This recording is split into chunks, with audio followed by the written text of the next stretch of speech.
San Francisco is living 20 years in the future because they have coffee machine from a robot. Thank you, coffee. I want a cappuccino. Let's see. Up. Tom. That's it, buddy. Place order. Tap.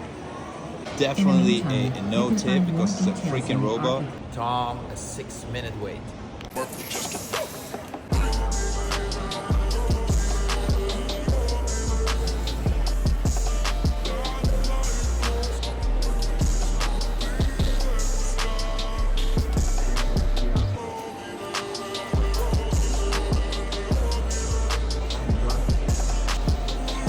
There it is, the end product. Yeah, it's gonna give it to me. Thank you, buddy. No tip for you, but you still did a really good job. Try a robot cappuccino.